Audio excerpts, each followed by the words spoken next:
Hi, I'm Dr. April Morford, and this is my husband, Dr. Kevin Morford. And today we're going to show you how to make granola.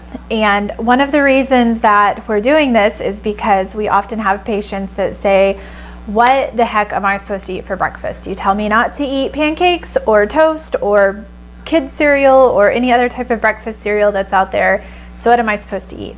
And one of our favorite answers is granola. And a lot of people say, whoa, granola is high in fat, lots of calories. You must be out of your mind. Like, where did you get your doctor's license from?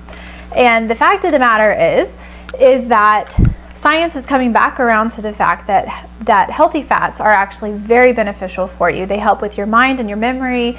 They help with your cognitive functioning. They help with your sleep cycles, your hormones, your heart health. I mean, there's nothing that healthy fats are not beneficial for in your body. And so today we'll be making a granola that's primarily using nuts, different types of nuts, and then some seeds as well, and just a little bit of dried fruit and maple syrup or honey, either one, to give it a little bit of extra sweetness, but not too much. And so part of the reason that we are not for all the sugary, carbohydrate-laden breakfast cereals and bars and pancakes and that type of thing is because of how they spike your sugar. And when your sugar spikes, your insulin gets revved up, and then that leads to a vicious cycle of feeling hungry and then really full, as well as the cycle of being very fatigued. And then you get this sugar spike of I'm awake, I have lots of energy, and then you crash. And as well as with the insulin imbalances leads to hormone imbalances and fat depositing within the body. So not a great way to start your breakfast or to start your day. And or your breakfast. And so we are going to show you how to make your own granola, and it's really easy. It's better to make it at home because yes, if you buy it at the grocery store, it has to sit on a shelf, and because it has to sit on a shelf, there are preservatives and other chemicals that may be added to it that would not be beneficial for your health. And I have my husband helping me because when we first met, he was not a cook at all, could not do anything in the kitchen. Couldn't even make cookies. And now he is one of our big breakfast cookers, at least. He does do a lot of other meals now as well, but he has never made our granola. So to show you how easy it is and how it does not take a lot of your time to do it, we're going to go ahead and get started. Now we've already put a couple of cups of the nuts in here. We're going to start with 5 cups of nuts. There are already 2 in there, but the first one we'll start with are pecans. And our food processor here, excuse me while I reach over you. Our food processor, this one, the cup size or the chopping size is a cup. And so we just dump it in there without getting another measuring cup dirty. So always nice when you have kids at home with lots of dishes already. All right. So a cup of pecans, and you'll put them in here and you'll just chop it up till it's a nice texture. You want them small, but not so small that it looks like powder or flour, but you don't want it so thick that you feel like you're still eating big chunks of nuts in your breakfast.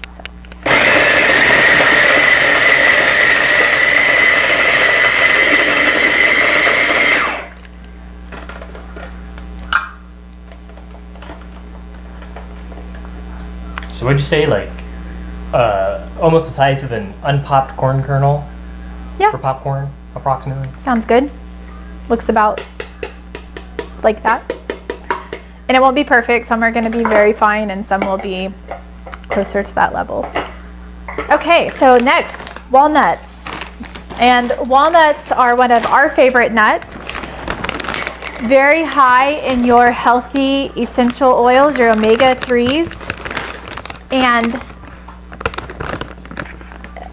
which are the ones that help decrease inflammation in the body, help with brain health, eye health, heart health.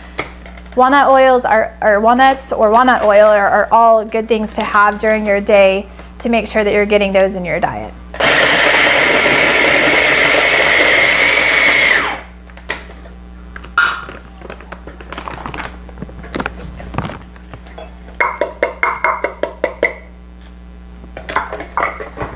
And then the last one we are going to do are almonds. And almonds have lots of very beneficial medicinal effects. You may have heard they help with headaches. They can help, whoops. They can also help with decreasing your pain threshold, so kind of like an analgesic. And even though these are the only 3 that we're gonna do, if there are other types of nuts that you like, maybe you don't like almonds, but you would prefer to do cashews or Brazil nuts or some other type of nut, that's perfectly fine. The fun thing about playing in the kitchen is that you really get to play in the kitchen. So you can do any types of nuts that you want. This one's gonna be really loud.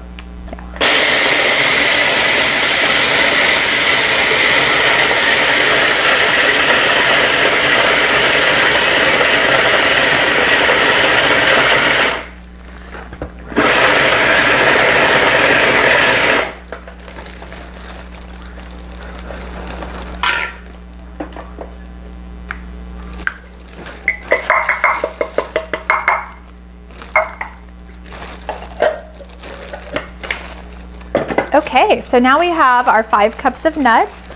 The next portion, we'll go ahead and add a 1/2 cup of our pepitas, which are raw pumpkin seeds. Well, they could be cooked, cooked pumpkin seeds, but they don't have salt on them. So because we don't have the sodium on them, sometimes people want to add a little bit more. And that's when you can take some Himalayan salt or some gray Celtic sea salt and just sprinkle it in. You don't want to do very much. And then the next one we're going to do is a 1/4 cup of sunflower seeds. Good. So all of these that we've put in here so far are packed full of healthy fats, fiber, and lots of vitamins and minerals. So far we have a really good breakfast design that's not going to spike your sugar, spike your insulin. Well-rounded. The next portion is, and we're only going to do a 1/4 cup, but you can add oats in if you would like. You do not have to do oats. It just gives it a little extra. If you're someone who is a carb-aholic, this may be a good thing for you to have in there to kind of wean yourself off. If you're someone who has a very strong gluten sensitivity or think that you may have a very strong gluten sensitivity, you may want to stay away from the oats, and you may want to look for gluten-free oats, so that's fine as well. The next thing we're going to add in are flaxseed, or actually flax meal. So the flax meal is ground up flaxseed, and we'll do a 1/4 cup of this. And the flax meal, what it does is it helps bind things together. Our daughter, she has an egg allergy, and because of that, instead of cooking with eggs, we actually use the flax meal as a substitute for eggs, and it works really well. And we do that for everything that we cook, so baking goods and anything like that. Also, flax meal is very high in your healthy fats. If you want to do chia seed instead, you can do that as well. Then for a little fun and for a little flavor, we're going to actually put in some raw cacao powder. Cacao is the unadulterated chocolate. Where were we? Jamaica. They call them jungle M&Ms. So you walk around and there are these big pods hanging off the tree. So that was pretty fun. But this is going to add some chocolate flavor to it. It's not going to be super sweet. It's, again, unadulterated chocolate. A 1/4 cup, 1/4 of a cup. And cacao has lots of awesome health benefits, which is pretty nice for you chocoholics out there. It needs to be dark chocolate or the raw cacao, but very good. Whoa. I haven't learned how to be a clean cook yet. What I make is pretty good, but it's not clean. That takes practice. When I do it. Okay, and then the last portion as far as our dry ingredients go, we're going to go ahead and do a 1/2 cup of blueberries this time. And these are dried blueberries. You want to limit your dried fruit. This is not a 1 serving meal that we're making. This should last you for the week. And so we're only adding in a little bit to give it a little bit of flavor. Blueberries are really high in antioxidants, but in this dried form, they're also really high in sugar. So we're only having a little bit in there for a little extra flavor. Okay, so we'll go ahead and mix those together, get them nice and blended.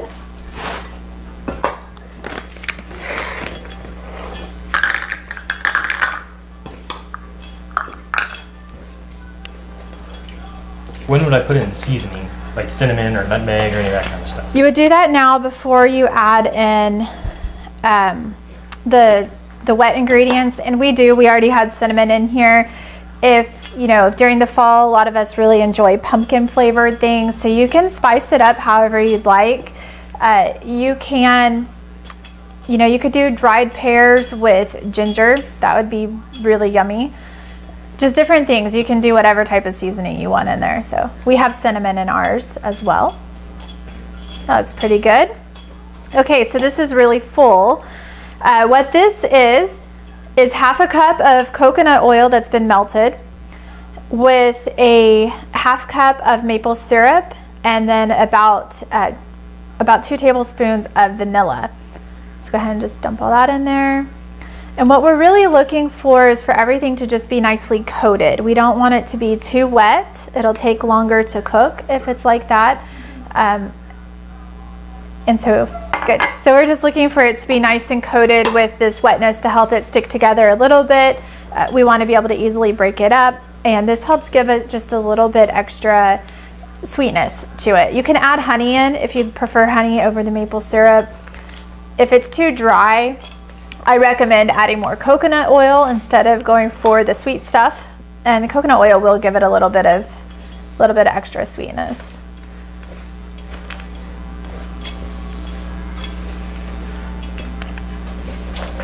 So this is really why I had him do this, is his arm strength. That's why I go to the gym, so I can be a better help in the kitchen. That look good? Yep. Okay, so the next part is to get it ready to go into the oven. And we'll do that. We have a just regular cookie sheet. We put parchment paper on top of it, and we'll just dump everything on it, and we want to make a nice even layer. You probably want to keep it about 1/2 inch thick. If it's all nice and even, if it's all the same level or thickness, then you'll be okay if it's a little bit more, but you may have to cook it a little longer. And it's okay if, so we didn't use all of it this time, which is fine. We can always throw in another batch if we need to. And that's one of the nice things about the parchment paper. A, it kind of saves you a little bit on cleaning up. B, it's not going to be stuck to your cookie sheet. And C, when you pull it out of the oven, you can take it off the parchment paper, put it on a cookie or a cooling rack, and let it cool off that way before, and then put another batch in with another piece of parchment paper on the same cookie sheet. So again, kind of saves you on dishes. I'm a big proponent for that one. Some people enjoy dishes. So good. So you want to kind of thin it out. I think we enjoy dishes being done, not the process of doing them. Unless you need time to think. Doing dishes is a nice time to think. True. Mindful dishwashing.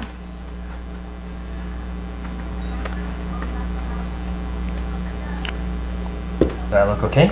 Well, you don't necessarily have to put more, but we may want to just kind of spread it out over here too. All right, so this looks good. So what we're gonna do is stick it in the oven. I have the oven set on 325, and we'll check it at 25 minutes. That may be good. Or we may need to go for 30 minutes. What you want is for it to have a crisp but not burned look to it. And it should be somewhat stuck together. And that way when we take it out, we let it cool, and then we can kind of crumble it up into whatever size chunks you want. If it starts to burn, but if it still seems kind of wet, then the best thing to do is kind of mix it up actually as it's in there, and then smooth it back out again. That way you kind of roll it over so it's not just one side all the time. So we'll stick it back in the oven, or stick it in the oven. We'd see. How long? 25 minutes.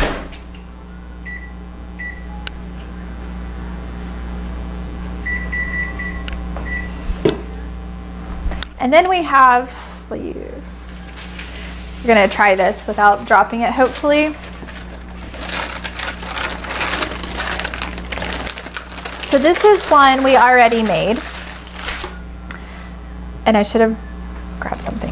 So what you'll do is whenever you pick it up to put it into your container, you can see it stays as pretty large pieces. And all you have to do is just break it up into little pieces, stick it into your airtight container, and you'll have granola for the rest of your week.